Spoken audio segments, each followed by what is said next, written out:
मैं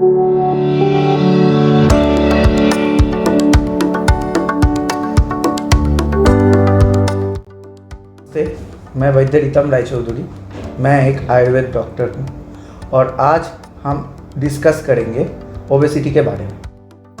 ओबेसिटी जो कि ना घर घर का आज एक कॉमन प्रॉब्लम है और बच्चों में चाइल्ड ओबेसिटी आज बहुत ही दिखा जाता है। तो ओबेसिटी को आयुर्वेद में स्थूल बोलते हैं। तो आज हम ओबेसिटी के बारे में, ओबेसिटी क्यों होता है, ओबेसिटी का कारण क्या है, ओबेसिटी का ट्रीटमेंट क्या है और ओबेसिटी होने से और क्या क्या रोग और डिजीज़ हो सकता है, इसके बारे में आज थोड़ा बहुत जानेंगे। तो पहले हम जानेंगे ओबेसिटी का कारण क्या है या कॉज क्या है। जनरली ओबेसिटी एक लाइफस्टाइल डिसऑर्डर है।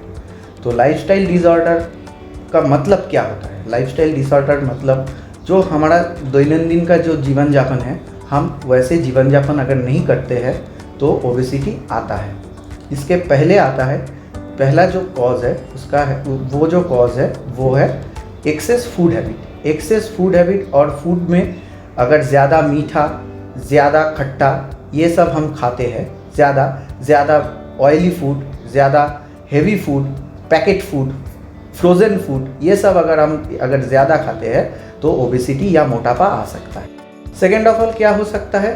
सेकेंड ऑफ ऑल हो सकता है ये कि एक्सरसाइज कम करना और lack of exercise. Only physical exercise नहीं, मेंटल एक्सरसाइज ऑल्सो। तो अगर हम एक्सरसाइज कम करेंगे तो मोटापा आ सकता है। और थर्ड कॉज है हमारा जो वर्किंग हैबिट।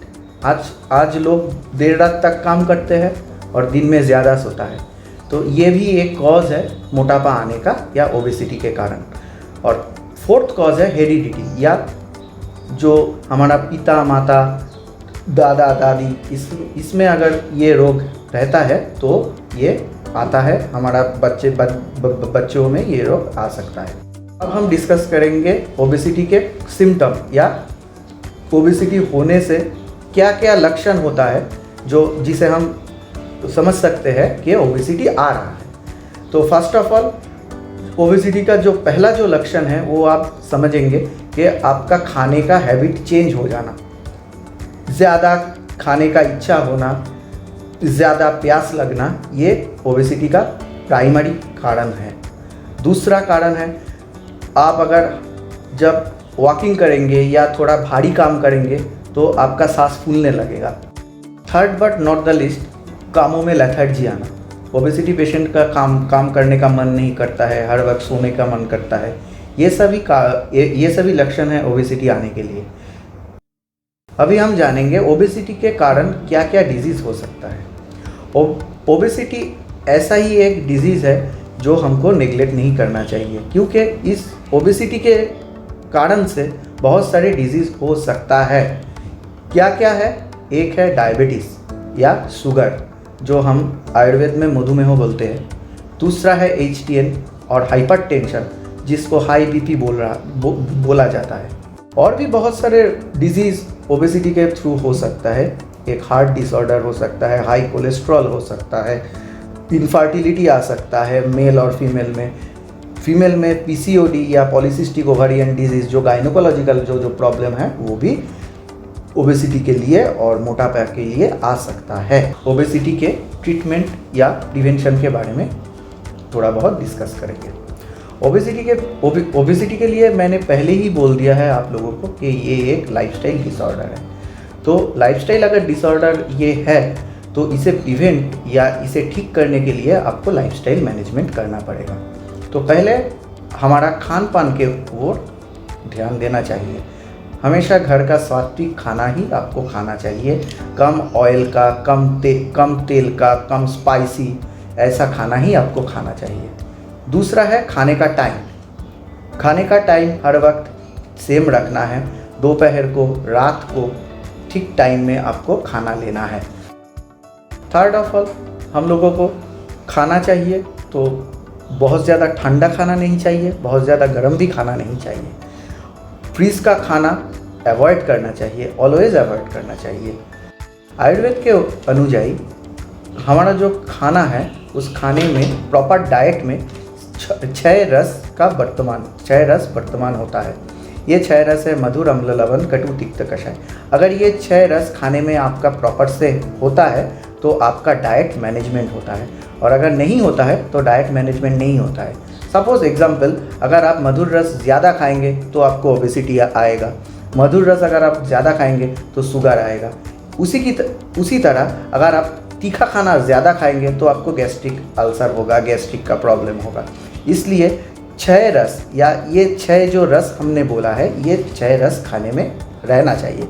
अगर ये 6 रस प्रॉपरली खाने में रहेगा तो आपका जो खाना होगा वो एक होलसम फूड होगा। देन आपको खाने का परिमाण जो है उसके ओर ध्यान देना चाहिए। कैसा? जब भी आप खाएंगे तो थोड़ा पेट में भूख रख कर खाएंगे तो क्या होगा, अगर आप भूख रख कर खाएंगे तो खाना हजम होने में सुविधा होगा। अगर आप पेट एकदम फुल पेट करके खा लेंगे तो खाना हजम नहीं होगा। तो जब भी आप खाएंगे थोड़ा थोड़ा खाएंगे, ज़्यादा खाएंगे, ज़्यादा नहीं खाएंगे, कम खाएंगे, बार बार खाएंगे। देन आपको खाने के बाद या दिन में बीच बीच में थोड़ा थोड़ा बहुत गर्म पानी पीना चाहिए। क्यों? क्योंकि गर्म पानी एक तो है वो सहज पाच्य है और इजीली डाइजेस्टेबल है, और दूसरा क्या है, वो शरीर का जो मेद होता है या एक्सेस फैट होता है वो डाइल्यूट करने में आपको हेल्प करता है। नाउ आप आ रहे हैं सिर्फ खाना नहीं, अभी आ रहे हैं थोड़ा वर्कआउट के बारे में आपको बोलेंगे। तो जो पेशेंट स्थूल या ओबेस है उसको एक्सरसाइज प्रॉपरली करना चाहिए। एक्सरसाइज मीन ओनली जिम नहीं, योगा, प्राणायाम, सूर्य नमस्कार ये भी करना चाहिए। अगर आप प्रॉपर तरीके से एक्सरसाइज करेंगे तो आपका जो शरीर का जो अग्नि है वो वृद्धि होगा। अगर अग्नि बढ़ेगा तो आपका जो खाना है वो जल्दी पचेगा, और अगर आपका खाना जल्दी पचेगा तो आपका एक्सेस मेद शरीर में नहीं आएगा। तो एक्सरसाइज आपको करना ही है, प्रॉपर तरीके से करना है और गाइडेंस लेके करना है।